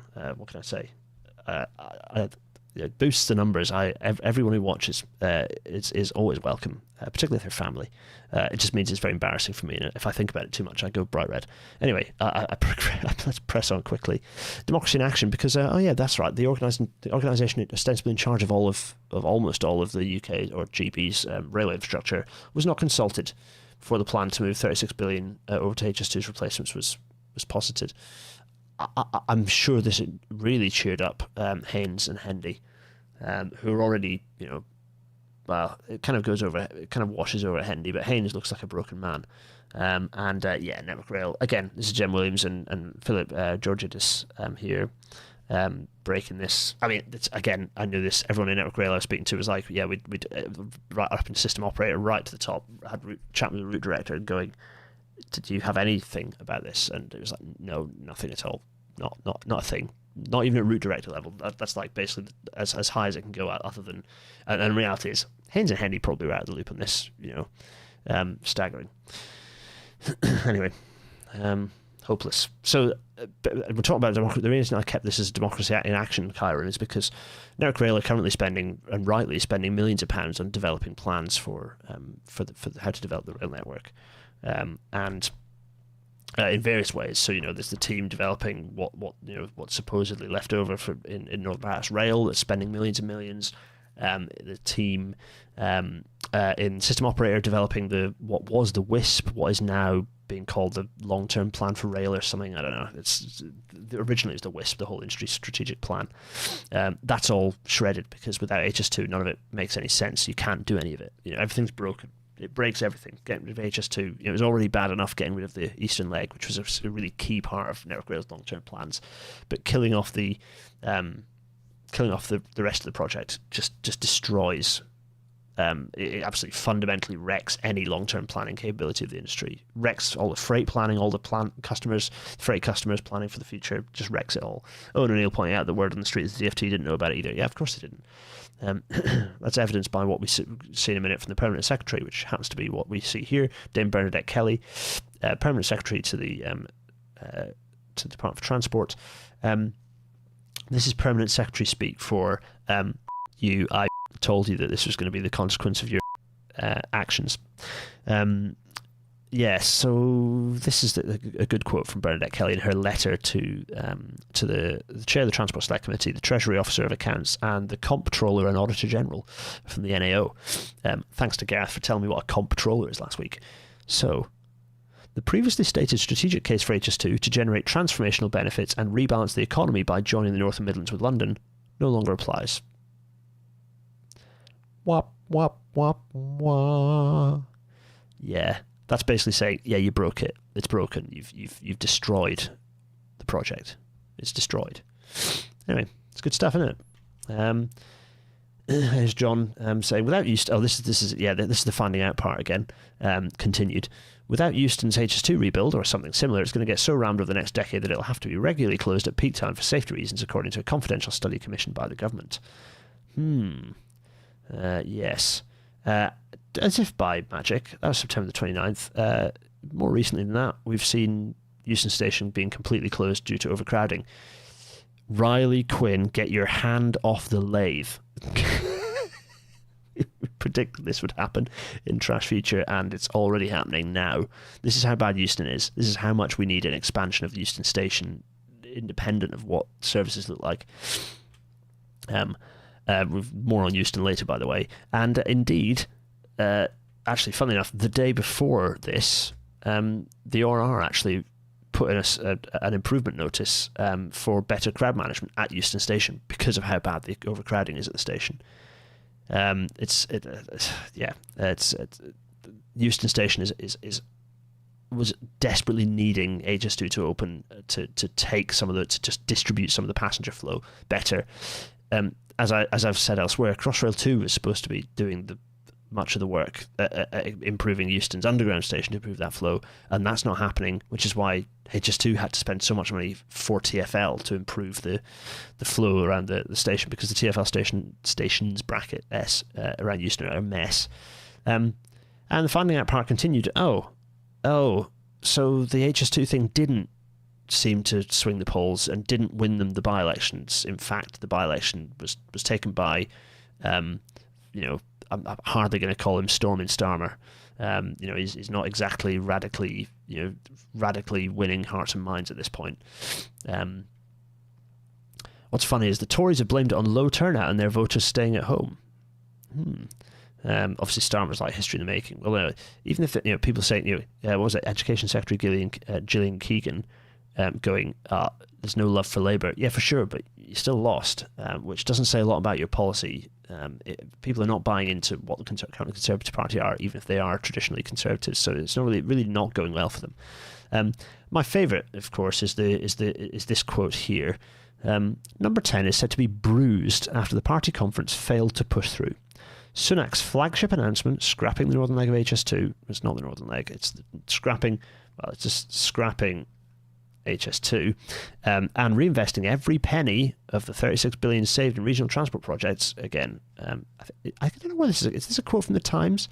They're not, because obviously they're not spending every penny of the 36. Anyway, cost the Prime Minister significant political capital as he was savaged by a succession of former Conservative Prime Ministers. They thought conference would be a gear shift. They thought funding 36 billion into local transport schemes would change things, a senior Tory said. It hasn't, and it's left them bruised. Well, what a shame. Some slight comfort as they've been walloped roundly in polls since then. And funnily enough, interestingly, on YouGov, which has always traditionally shown HS2's support to be thin on the ground, the general support, so 12%, 21%, the general support for the project has increased, while the those who oppose the project has decreased. So what they've managed to do is, and also the don't knows and the and also the neither support nor oppose have dropped as well. So what they've managed to do is actually harden support for the idea of the project. So really fantastic work there. Yeah, Sarah Bryson, absolutely right. Funny, a man that travels by private plane doesn't understand about the rail network and why it's so important. Absolutely. Let's talk about some other stuff. This is a bit of a longer episode, but we're getting there, folks. We're going to move through things a bit happier and quicker a bit now. Hopefully you can all hear and see me nice and clearly. So let's talk about positive traction. We've fizzified a Gronk. We've made a Gronk has got fizzy because it's Class 08, or it's the OAE, because Positive Traction have batterified an 08 shunter, and they've also made it better by, okay, it's not the distinctive shape, it's a bit more of a generic shuntery shape, but they've given it all-round views, which it never had originally, because it was, a different shape and had a big diesel engine in it. But it is an 060 Gronk, still many of the original LMS parts for these as they were designed. It's a Gronk, it's a Class 08, but it's battery-powered. This is a good idea. There are lots of battery and hydrogen and other alternative traction things that aren't necessarily a good idea. This is a good idea. It's a very good idea because you need shunters to move freight wagons around, to move trains around in depots, to do all sorts of things. And they are ideally suited for battery trains. The perfect thing for them to do is battery trains, ideally suited to it. And so they've created one, and I'm hoping to go and have a look at it for a rail natter. It'd be great fun to go and have a look. Here it is in Barrow Hill. Tim was here, wasn't he? He made this thing go round and round in circles, the turntable. Here it is looking fab. I'm very pleased about this. It's very good news. On the flip side, don't do this anymore. Stop doing this stuff. The hybrid flex, which was a diesel train with batteries, enormous amounts of money spent on it, and it's been dumped in a siding because it for a long time, months in fact, and it's going to be reconverted back into just a regular diesel train. Stop doing this crap. Stop arsing around, particularly with existing units. Just stop it. Stop it. Stop it. Advocate for electrification. We are not getting battery trains. We are not getting hydrogen trains. We're not getting electric trains. We're getting none of them. So why bother playing government's game and giving them all this crap when we should just be fighting for electrification, unified as an industry behind electrification? We can have diesel trains running. We don't need to create... Okay, battery is useful for emissions in stations, but we do not need to have all of these faffy, badly, bodgy solutions. Britain is so good / bad at bodges. Bodges are... Stop it. Stop doing this stuff. Start pushing for electrification. I'm looking at you, rolling stock operating companies particularly. Stop faffing around with this stuff and just start pushing for electrification. Just start pushing for electrification. Anyway, waste of time. 168329 is going to be back to being a pure diesel again. Batteries work well on electric trains as a little boost. It's a good way to kind of solve some problems. Gareth is asking me about the Merseyrails. In fact, we'll talk about that in a minute when we get to the story momentarily. Master Trams is saying, is this so revolutionary about the battery shunters? No, they've existed for ages and ages. Yeah, the NSR built one in Staffordshire in 1917. I think I put a picture of an electric shunter. It was with was it? No, it wasn't electric shunters, so it doesn't count. Anyway, the battery trains have been running for ages. Battery trains were running on the D-side line, Royal D-side line. In the BR were trialling one back in the 60s. This is not... Battery trains are not new. Yes, agreed. Anyway. Right, let's talk about non-London city services continue to splutter. So the stupid Mark V and Class 68 rakes are getting... The Nova 3 sets are getting withdrawn. That's a good move. Except it isn't a good move because it's being used to just reduce this timetable. I mean, not used. They are reducing the timetable. In fact, the next story is the timetable is being reduced for TPE and Avanti as well, both reducing their timetable. What? Why are we reducing our timetable? What? What? So TPE is saying that they've only got 60% ridership. I'm not surprised. Your service stinks. It's been so dreadful for such a long time. It's been dreadful since May 2018, and it hasn't improved. Nothing has been done to improve it. It's just, oh my goodness. The first battery locomotive was a Scottish one in 1837. Thank you, Ryan Hogg. Very interesting. What's going to happen to the Mark Vs? They're unpopular vehicles. I suspect they will be scrapped. I don't think they'll end up with anyone picking them up. They're a bit of a pig operationally. Local haul is a bit of a pig operationally as well. I don't think they're going to see any use. It's too small a fleet. They're not, the size of the fleet doesn't fit particularly well. Some people have suggested they could go and replace the HS2s in Scotland. They could. That might be a good idea, but I don't think that's going to happen. I suspect that their destiny is the cutter's torch. I think that's the end of that. Lots of people asking where they're going to go. Grand Central's fleet of 180s is causing chaos here in Bradford for breaking down. Yes, Jonathan Dixon. The 180s are horrible, aren't they? They've always just had a nasty knack of spontaneously bursting into flames. But it's not just Transpennine Express that's hopeless, because of course Cross Country has got rid of its HSTs, which again is ostensibly good news, but they've just used it to continue to run half the number of services they should be. So people are now getting kicked out of trains on what was previously an 8-car, now a 4-car train. It's a peak time cross country actually peak time in the sense that it's immediately after peak time, therefore it's peak time. Newcastle to Plymouth cross country service, a service I use a lot, and people are just being told no room, being left behind. These trains have always been rammed. They've always been rammed. It's a classic example of the trains should be as long as they can be. They should have been minimum 9-car trains from the back, from the off. Anyway, just non-London intercity services are currently spluttering, and actually Avanti's spluttering as well, so only LNER is kind of thriving at this point, although their trains are looking muckier and muckier because they've cut their cleaning. So great work all around. Let's go back to Euston, because Guaffy, very much friend of the show, posted this. So they've moved. This is firstly, this is an architectural abomination. This wrecks the lines of the station. This is an advertising board. This is not going to be for departures. This is an advertising board. These are the departures boards. And they're tiny and no one can see them, and when it's crowded you can't see them. This is some of the worst wayfinding decision making I've seen. It's all because they're desperately looking for ways to... Network Rail is desperate to bring cash in. And so presumably they've made a nice deal with JCD to bring cash in. This is all going to be advertising. This is going to be horrible for anyone with any level of like discomfort from sensory overload. This is going to be an absolutely disgusting experience for them. Not to mention the fact that this should be the departure board. I mean, not this, because it's an architectural abomination. The previous departure boards were neatly set into the station architecture. It's just... Euston Station was glorious, and it's been made steadily worse. All the work that was done to clear all the shops away has now been reversed by the fact they've put this horrible thing in. It's just... Look at this.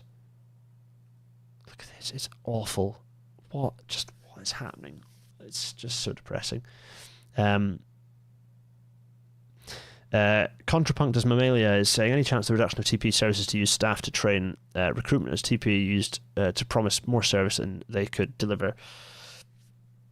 I mean, what they should be doing is, I mean, partly, yes, that is part of it. But it's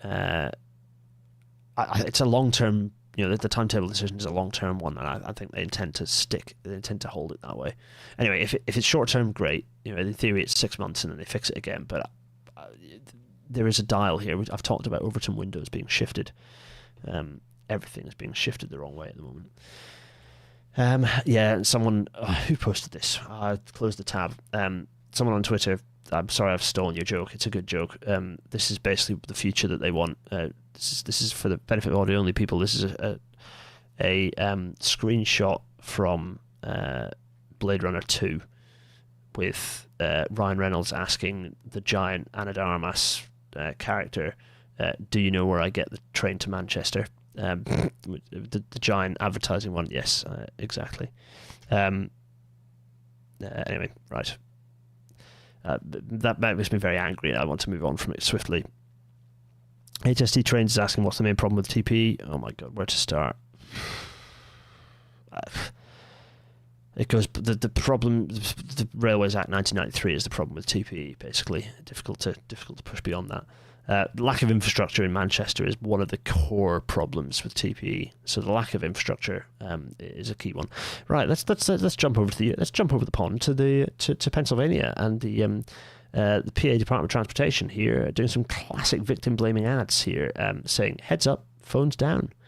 Did you know that distracted walking can be just as dangerous? What? Just as dangerous as distracted driving. I don't know the last time that a distracted pedestrian mowed through a load of pedestrians and killed them all, or mowed through a fence and smashed into a primary school, killing a load of children.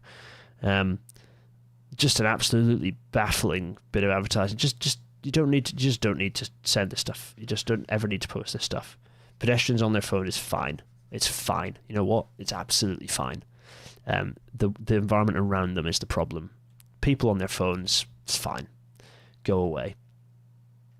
Anyway, let's stay in the US because a story I've been helping the Boston Globe with a little bit. Shout out to Taylor Dolvin, who's been putting some serious work in to get to the bottom of a fairly confusing and baffling story.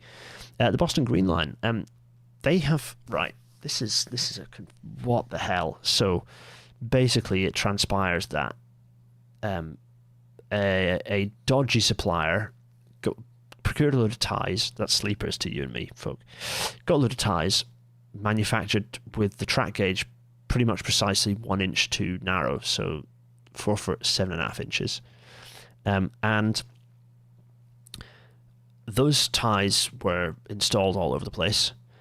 That was by the contractor, who should have picked up that was a problem and should have sent them back to the supplier. So why was that? Why didn't that happen? Why did why did the professional engineers sign off on that? Different to our PE, by the way, Network Rail folks. Why did the contractor not challenge it? Why did the contractor not reject the materials? Why did the contractor install them? Why was the line allowed to then move into being opened with a load of seriously substandard gauge defects? Because the ties were an inch too. The base plates have been basically pre-drilled in the tie. That's fine, but they've all been provided an inch too close together. Just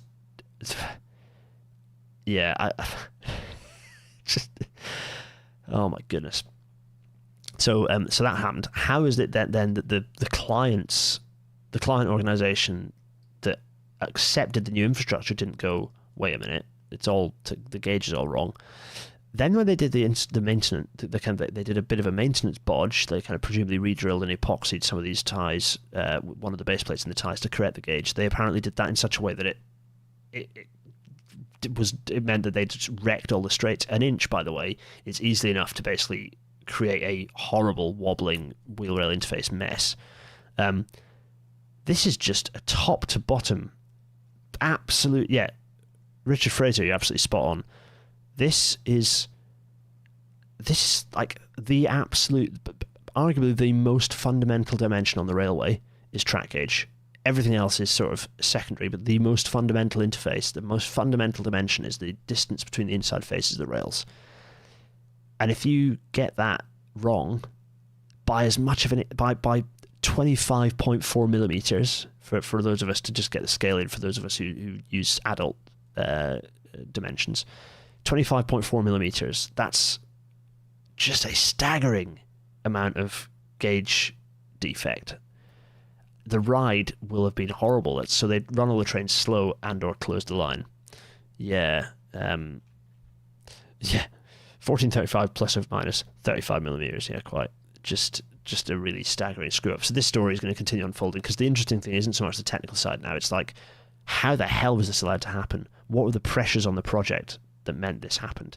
Because when I've worked in North America, I could name lots of issues that would have allowed this happen, because the way that stuff does it, the way that projects are let, commercial boundaries and barriers in North America, mind-blowing. Anyway, let's have a little bit of, as I jump back to Simon Evans, Dr. Simon Evans again at Carbon Brief. Coal is dust. Yeah, UK coal demand fell in 2022 to its lowest level since 1757, which is quite nice. There's a nice blow up of the graph. Look at that go. It's nice, isn't it? So we saw its peak in post-war years, and then dropped substantially. Very substantial drop. It's interesting that it dropped a lot, then climbed back up again. What year is that?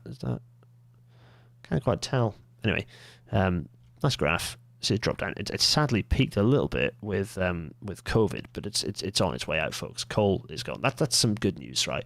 And this graph here, or at least this bit of the graph here, is basically what accounts for all of the drops in greenhouse gas emissions in the UK, pretty much entirely from the fact that we don't use coal to generate electricity anymore.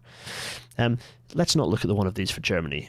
Agreed, Al Storer. Let's definitely not do that. Anyway, when we're talking about democracy and the lack of it, and how much we have a dysfunctioning democracy in the UK, we're nearly finished, by the way, folks. Don't worry. Let's just talk a little bit briefly about the high cost of over-centralisation. There's a very interesting point by Matthew Hallhouse here. Britain is over-centralised in part because it places almost no value on the use of central government time or of those who have to deal with it. This is interesting. This is Matthew Hallhouse is the political editor of The Economist, so quite often swings and misses from The Economist these days, in fact, more often than not. However, this is particularly interesting. This is in relation to the fact that government has published a prospectus this morning inviting local authorities to register their interest for one chess table and 4 seats at the cost of £2,500. The joke here is that, like, that £2,500, like, easily that money is being spent by any work being done by local authorities to bid for a chess table. This is like the most extreme example of the extent to which coal miner strike, as people pointing out, that's what that dip was. Yeah, that'll do it. So sorry, Matthew's point here. If we did, it's not just central government time, but local authority time. If we actually factored in the value of local authority officer time, then maybe we'd think a little differently about things, but it's just staggeringly wasteful. The quote here: scrutinise time rather than budget lines, and schemes that appear harmless are exposed as drains. Ministers demand announceables, cheap and eye-catching initiatives that are invariably the proper domain of local government. In July, Rebecca Powell, Environment Minister, boasted that her department's chewing gum task force, funded by gum makers and run by a charity, it's the worst, like Blair era, Cameron era, big society bullshit, had disbursed 1.2 million to 53 councils, enabling 2.5 square kilometres of pavement to be cleaned. That's a frugal use of cash, but a profligate use of a minister's attention span. Absolutely, they should just not have any interest in that sort of stuff. Downing Street has plans to deploy some 100 chessboards in public parks. Thatcherites can claim half a victory. Leviathan has not been rolled back, but it's been kept busy with board games. Well, indeed, Matthew, yes. This is why Britain's economy is, we're all busy with scams and flim-flams, and no one's actually doing anything. Let's have a bit of good news. Manchester gets its buses. Yes, Burnham here announcing that the yellow, and I know those of you watching, Jen on the move. I know you don't like the yellow. I've not seen them in the flesh. The yellow is a bit peely-wally for some people's liking, but that's fine. They've picked the yellow. They've gone with it. The most important thing is they can commit. Then tweak the yellow later when they, fine. But these electric buses are here. There's a load of them, 50 of them. It's good news. Manchester's getting its buses. Very happy news. And while we talk about devolved successes, Merseyrail have extended to Headbolt Lane. There we are. What to me looks like Rail Alphabet 1 there in use, which is good. Not Rail Alphabet 2. Bad buffers bye-bye. Yes, absolutely. So Headbolt Lane Station. The reason I said bad buffers bye-bye is because the bad buffers have gone at Kirby Station. Is it Kirby? Is this one? Is it extension from Kirby? Oh, people are going to shout at me now. It is the Metrolink yellow, I think. Yes, on the buses. Yes. Anyway, yes, Merseyrail also yellow. Everyone's yellow. It's good. Tyne and Wear is yellow as well. It's because yellow is a nice distinctive colour. It's fine. Look, it's proper, nice occupancy here. Lovely occupancy. This is also on the Merseyrail side. This is the northern side, I think, isn't it? And then this is the Merseyrail side. Proper occupancy and robust stop as well, and signage to make sure there's no signal confusion between the different systems. All good stuff. I'm very happy about this. Very nice. Gareth is asking what colour Cellnex buses were before deregulation. Yeah, very good point. Anyway, so Headbolt Lane, and Gareth, to go back to your question about batteries. Yes, I think this is a good. I think this is a good move to. It's a good move to use battery to get this extension. Ideally, they'd third rail it, but they're going to use batteries and it works fine. I think for little bits like this, battery's fine. Anything more substantial, come on. Electrification. Oh my goodness, this has gone long, hasn't it? It's a classic rail natter. How long has this been running for? 1 hour 35. Right, okay, we can keep this under the 1 hour 40. Right, West Mids tram reaches Wolves proper. Yes, Wolverhampton city centre has finally got, including the station, has finally got the trams have arrived, which is good. It's not the West Midlands Metro. Come on, it's not a metro. It's a tram. But they have reached Wolverhampton Station. Wolverhampton Station, which I think is gorgeous, by the way. It's great. It's a really cool looking station. It uses the West Midlands branding, which I like. Transport for West Midlands. That's good stuff. Thankfully, the fact that GB Railways, Great British Railways, is toast means that we're not going to see this reclamation of power and the rebranding of all the local stations. I hope. Have any West Midlands railway stations been West Midland brandified? I hope not. Anyway, what else? Superlooper. I don't know a huge amount about Superloop buses because I spend less time paying attention to London's transport because plenty of other people, Jeff, I'm looking at you, and millions of others look at the transport in London, so they can keep themselves busy with that. But it seems like a good idea to me. It's unconventional to do loop, orbital routes rather than arterial routes, so I think this is a good idea. What I also think is a good idea is planning for this to become mass transit eventually, and certainly they should be planning to upgrade the bus infrastructure to prioritise the buses along these routes, and bump up journey times. But it's a good idea. It's a good idea to have an orbital route. I think it's a really good idea. I like it. I think it's the branding's maybe a bit naff, but fine, whatever. It's a good idea. It's a good idea to make sure there's an obvious branded thing that you can do to use this orbital route. It means people can go from here to here. Actually, potentially quite a lot quicker to do that than go in and then go out. It's a good idea. I'm a big fan. Meanwhile, in Germany, the €49 ticket, the Deutschland ticket, has been an enormous success. Thus far, it's pushed up local train service fares, passenger numbers by 25%. So it's a big old leap already. It's just a win. You do good things, you do good transport policy, and more people will travel by public transport. Radical stuff, folks.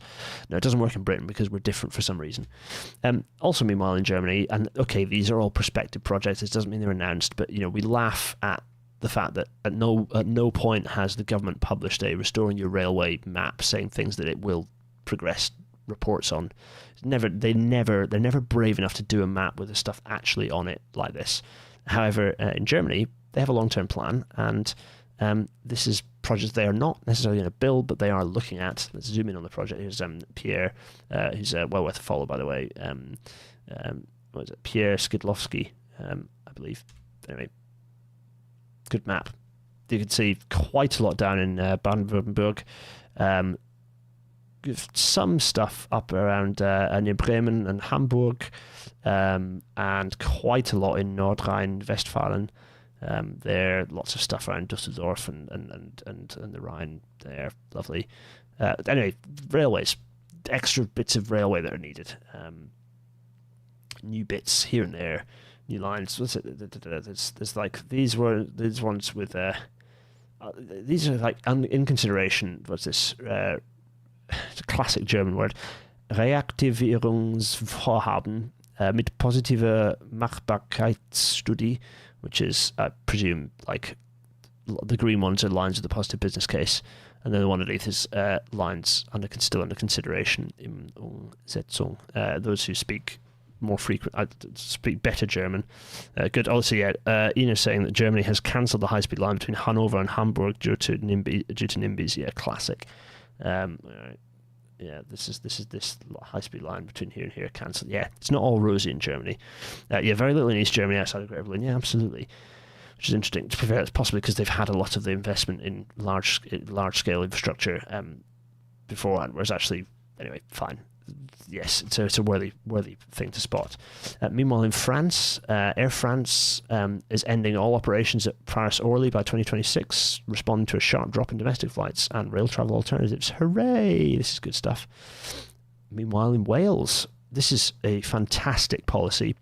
I've already shouted at my mother for this because she went off on a mum. Why? Who have you been listening to moaning about the 20 mile an hour thing? Because she started grumbling about it, and when I extricated the things she was moaning about it, none of them had anything to do with 20 mile an hour limits. This is the sort of mumbling that, like, my mum's a good ear into that level of like local chatter on things, and there's generally like lots of locals grumbling about this because they feel like it's not right. Grow up. This is such a positive step. It's one of the best things that's happened in transport policy in the UK for a long time. This is superb. Flat 30 down to 20.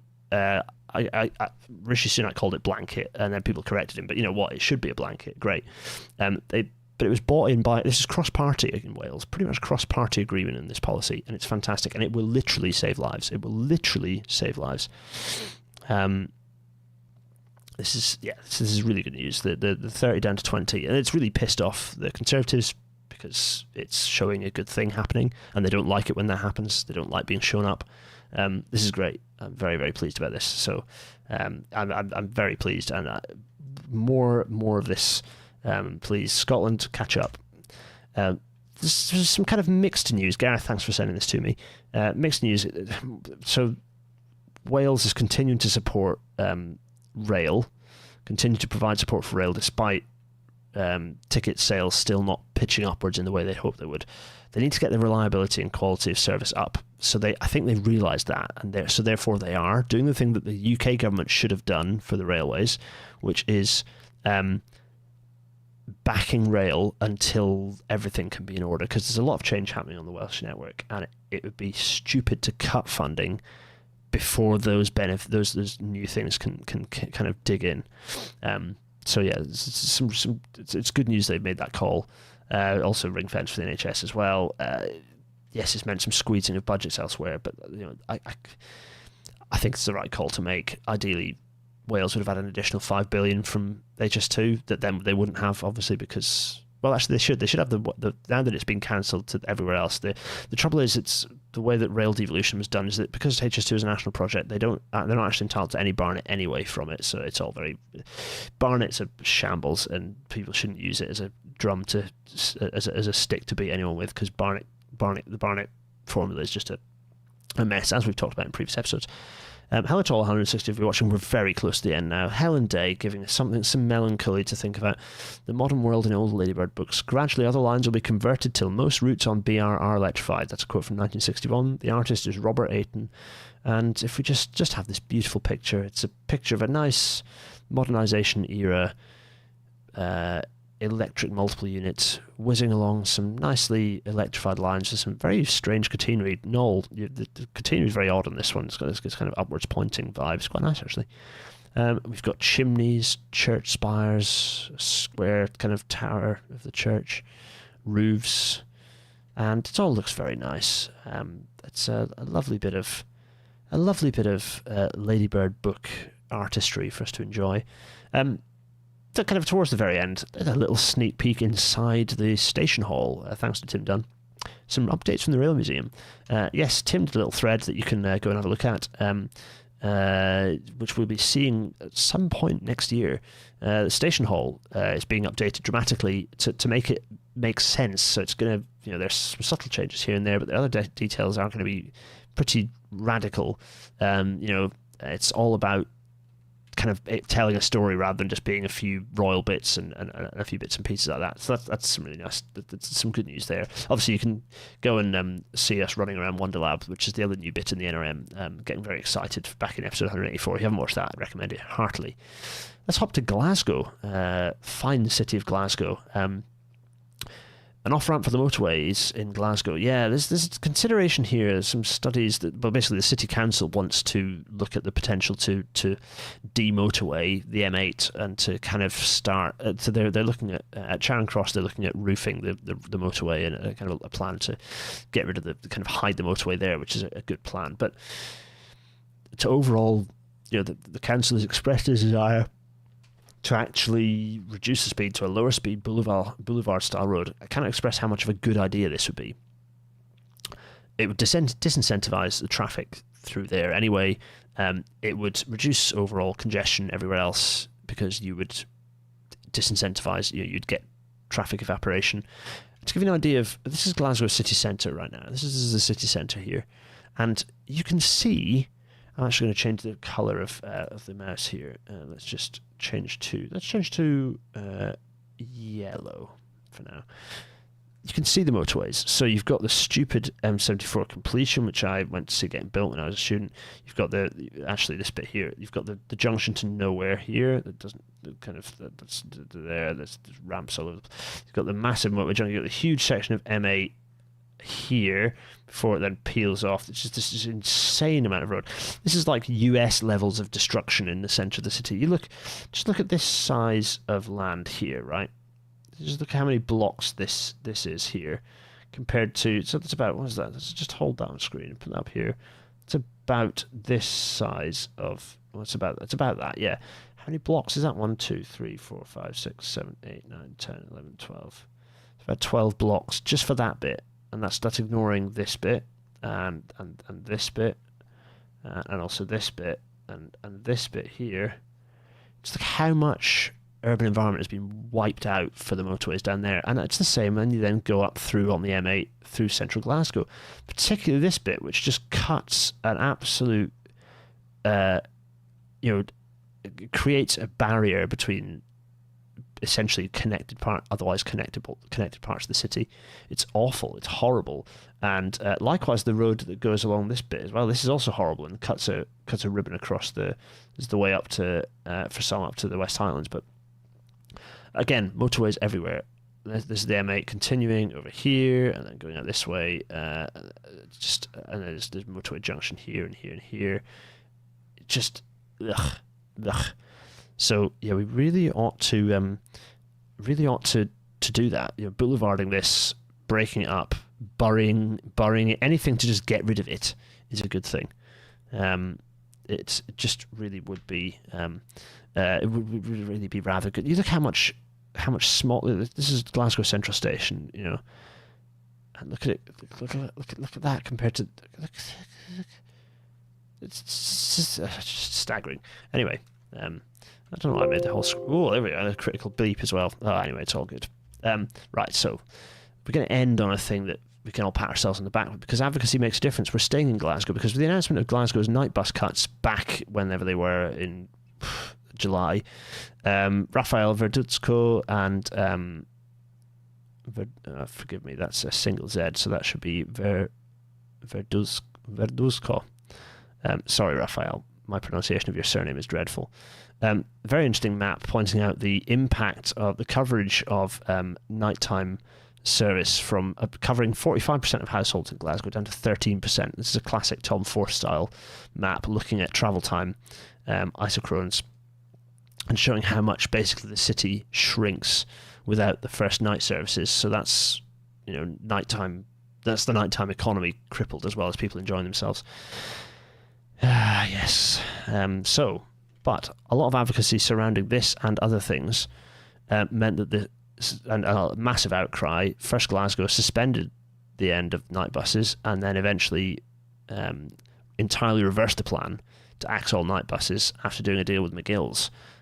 So, I mean, again, the bus barons are all Scottish. First is a Scottish company, Stagecoach is a Scottish company. These should all be private. These should not be private. These should be Glasgow should run these themselves. Like, get rid of these companies, run them as a state operation. You'll find it's a lot cheaper. And to kind of end really, which is on a nice bit of abolish the Treasury fun, which is. So the government commissioned a report from an ex-cabinet secretary, the Maud Review, as it is, Francis Maud, and the radical shake-up of the civil service is headlined by the splitting up of Treasury. Will this happen? Probably not, but increasingly authoritative voices are saying this stuff, and wouldn't it be nice if it happened? Anyway, hello to everyone in the chat. Yes, it's all going on. I'm going to wrap this up because, good grief, this has been a long episode. It's 21:51 and I'm exhausted. Everyone, thank you so much for listening to this in audio-only format. I will be uploading this as ever. Now these aren't pre-recorded, they'll be a little less consistent because I have to do stuff to them to then upload them. But the episodes will be uploaded before the next video episode, so it'll be up at some point during the week. I know I'd probably get more listeners if it was more consistent, and Spotify would probably like me in the algorithm if it was more consistent, but, it's just me. I don't have a team. It's just me. Well, I mean, other than the admin team on the Discord server, of course. Shout out to Heel and everyone else who's in the admin team there. Hi, guys. Yes, audio only. The usual plugs, patreon.com/GarethDennis. Please support me on Patreon if you can. It's £1 a month. It's super cheap, and you get the satisfaction of allowing this to continue happening, and you can give more, and I know lots of people do give more, and you're lovely for doing so, but it's super cheap. GarethDennis.co.uk/merch for merchandise, GarethDennis.co.uk/Discord for the chat to continue forever and ever, and PayPal.me/GarethDennis. Yes, Maud was a cabinet minister. He was a cabinet minister. Forgive me. He was a cabinet minister, not a cabinet secretary. Thank you, Gareth. I thought he was a cabinet secretary, i.e. civil servant, not a cabinet minister. Okay, fair enough. Thanks, Gareth. PayPal.me/GarethDennis for loose change and abuse. Please subscribe. We're edging our way closer to reaching the big 10,000. We've got 900 people left to subscribe. Please, or maybe 800 even. Please subscribe if you haven't already. Please subscribe. Episode 190, 30 years of privatisation, how it has badly failed. That is next week.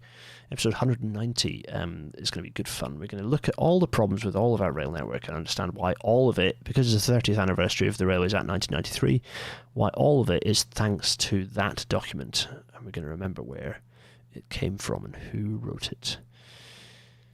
Anyway, it only remains for me to bring up my big face and say I'm knackered and it's way too late, and I'm slouching in my chair as well because I've been bouncing a little baby on it. Hello to